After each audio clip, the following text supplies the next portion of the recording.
Oke, baiklah, sebelumnya assalamualaikum warahmatullahi wabarakatuh.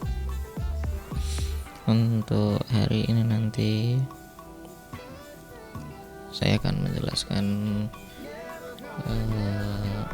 materi ya untuk mapelnya KCC untuk bab yang terakhir di kelas 11. Jadi kelas 11 nanti masuk bab terakhir di topografi ya. Oke, langsung saja untuk penyampaian materi dari saya.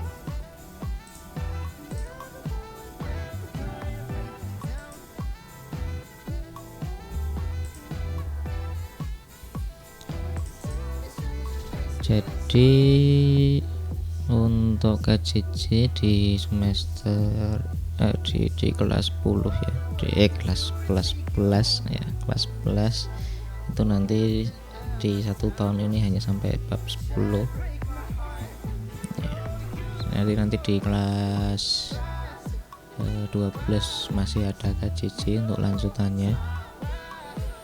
Jadi untuk bab terakhir nanti adalah menyajikan data peta topografi, apa itu dan sebagainya.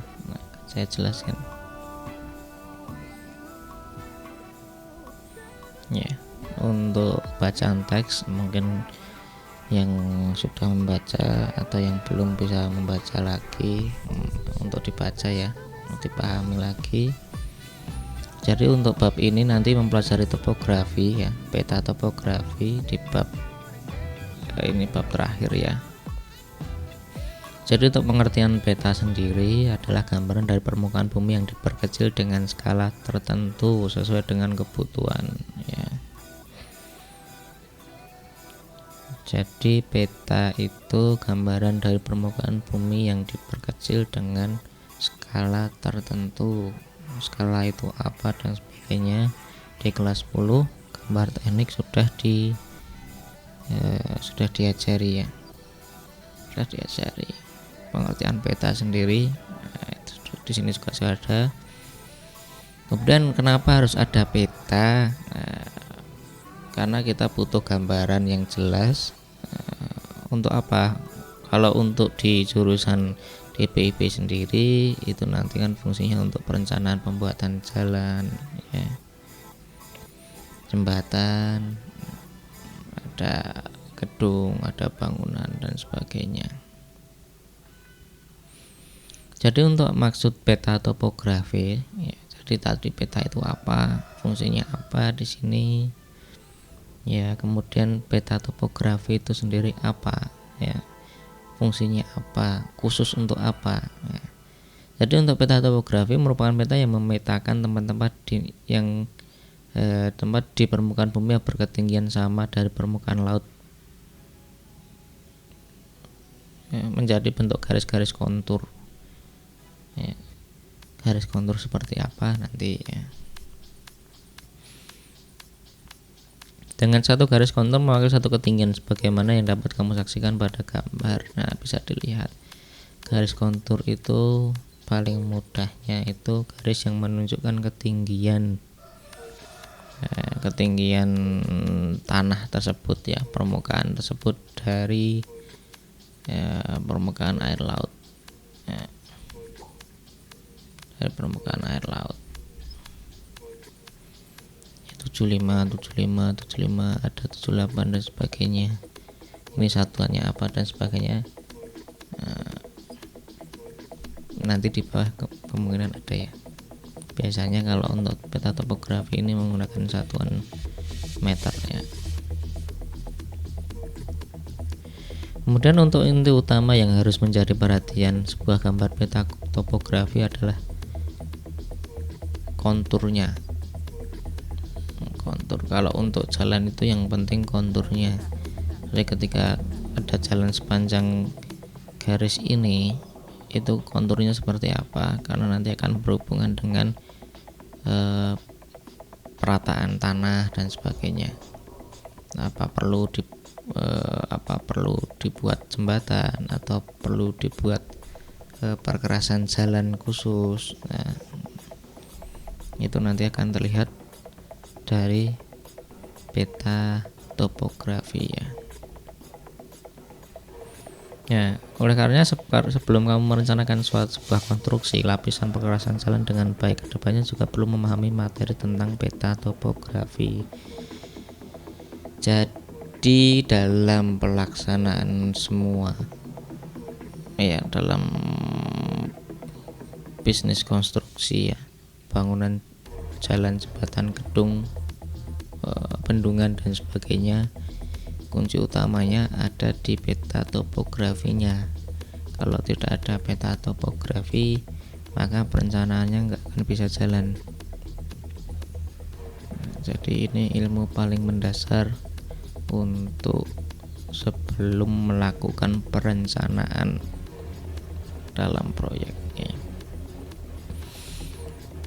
Untuk A, mengenali peta topografi dan garis kontur ya.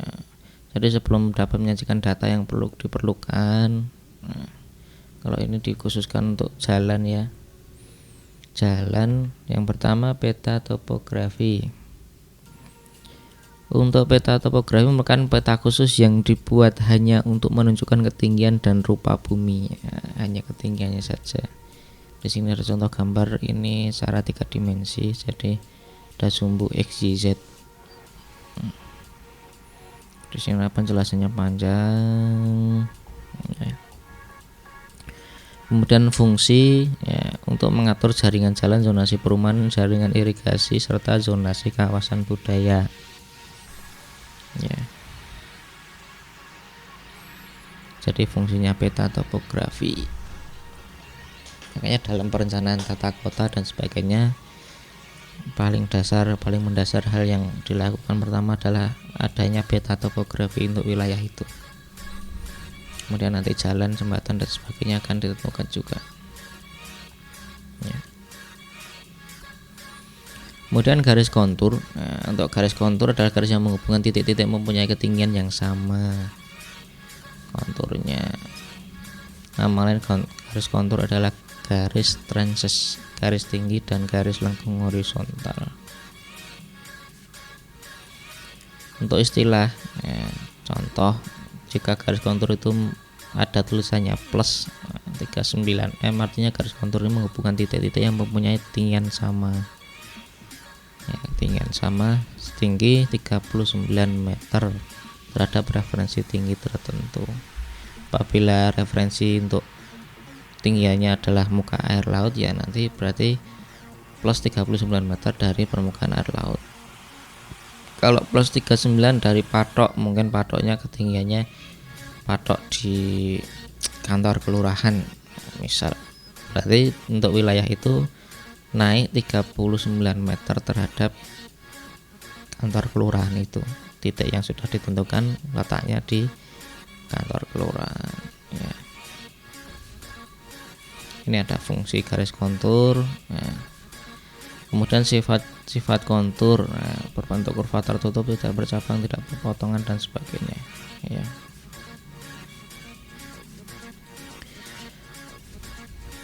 Kemudian informasi pada peta topografi. Jadi dalam sebuah peta topografi itu informasi yang ada di dalam itu seperti apa. Ini pentingnya mempelajari teorinya biar bisa membaca peta topografi. Jadi dalam peta topografi itu ada informasi ketinggian. Jadi untuk informasi ketinggian melihatnya pada garis-garis ya, garis-garis kontur ini ya, garis. Itu yang paling luar di sini itu adalah garis-garis tinggian titik batas ya. Untuk yang di tengah adalah garis konturnya. Berarti sepanjang garis ini memiliki ketinggian yang sama ya. Misal di sini ada 24 40, berarti sepanjang titik di sini sampai garis yang mengikuti ini memiliki ketinggian yang sama ya. Kemudian untuk poin yang kedua adalah informasi bentuk lahan.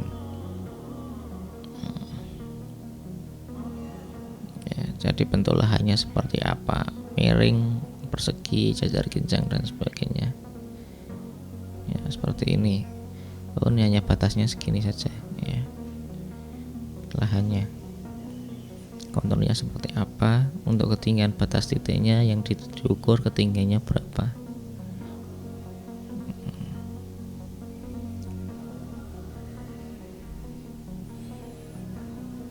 Kemudian masuk ke analisis pengukuran perencanaan jalan dan jembatan.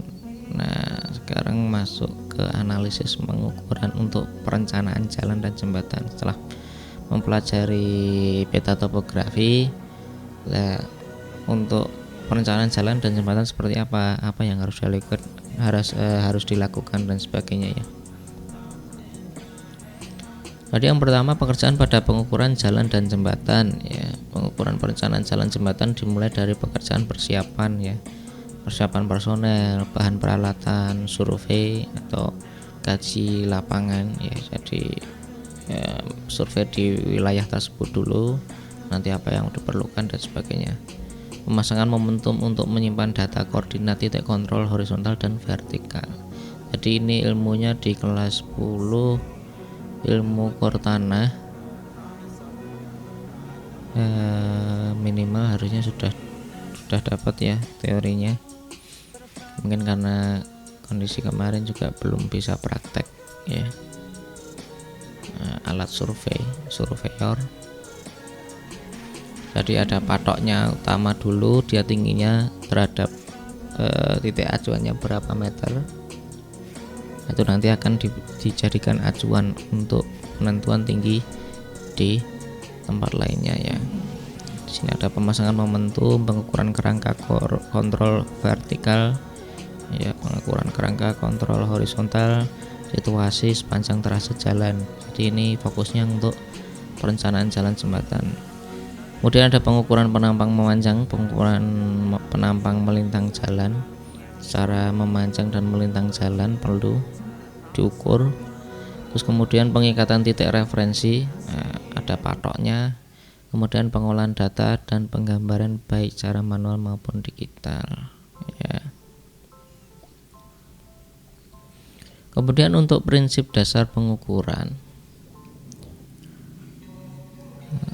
Jadi untuk pengukuran topografi ya, itu ada dasar cara pengukurannya, yaitu secara pengukuran sudut horizontal, kemudian ada pengukuran sudut vertikal, kemudian ada pengukuran jarak, ada pengukuran beda tinggi, kemudian pengukuran azimut terhadap objek yang diamati, dan terakhir ada pengukuran poligon. Ini di core tanah kelas 10 harusnya sudah dapat.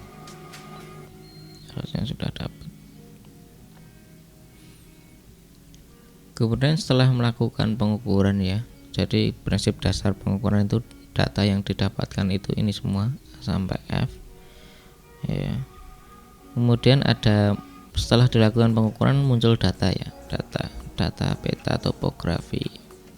Nah, di sini untuk pekerjaan pengukuran terdapat beberapa kegiatan ya untuk mendapatkan data ya, yaitu pekerjaan perintis ya, secara garis besar ditentukan kemungkinan rute alternatif dan trase jalan. Kemudian kegiatan pengukuran meliputi penentuan titik kontrol, situasi, penampang melintang, itu tadi di atas ya. Jadi ini proses untuk mendapatkan data peta topografi, hal-hal yang perlu dilakukan. Nah, ada pengukuran penampang, perhitungan perencanaan desain jalan ya, titik sesuai titik yang digambar di peta topografi. Kemudian produk pengukuran perencanaan jalan ya. Ya, ini nanti ada gambarnya dan sebagainya. Jadi untuk jurusan DPIB pun tidak lepas juga dari untuk penggambaran jalan, jembatan, gedung ya, tidak hanya serta merta untuk gambar gambar rumah. Jadi untuk lingkup pekerjaan gambar itu sangat luas ya, sangat luas. Tidak perlu hanya soal urusan menggambar rumah, desain rumah dan sebagainya, atau desain interior. Tapi untuk desain perencanaan gambar gedung, jalan, jembatan, bangunan air atau waduk lah misalnya dan sebagainya, itu juga butuh juru gambar. Kemudian ada prosedur pengolahan data. Setelah mendapatkan data, pengolahan datanya seperti apa ya.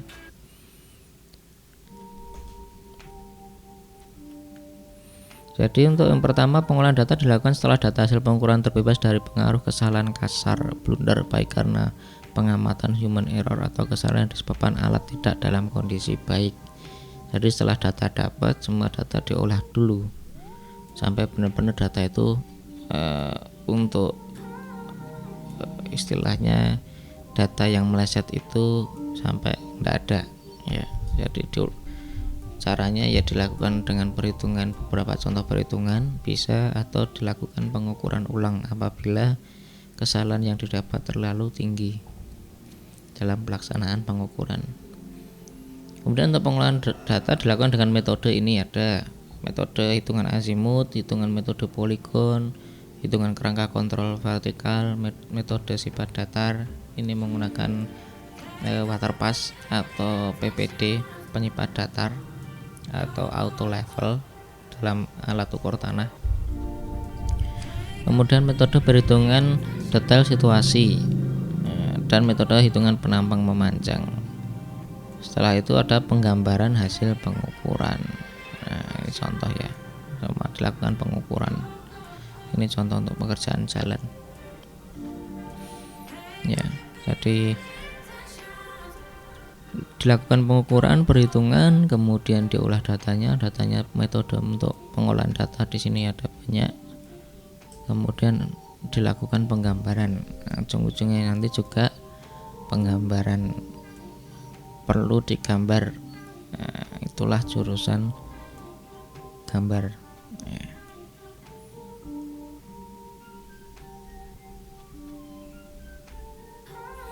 Mungkin untuk materi peta topografi cukup itu ya, dan ini sudah bab terakhir. Nanti untuk KCC kemungkinan juga sudah, materinya dari saya juga sudah selesai. Jadi tinggal mungkin kalau waktunya juga sempat ya, yang nanti bisa mungkin ada beberapa tugas lah. Kalau enggak ya nanti ada beberapa job desk, mungkin saya masukkan ke APL saja, ke APLPI. Mungkin itu sedikit penjelasan dari saya. Mungkin kalau nanti ada pertanyaan bisa japri, bisa WA ya, bisa WA.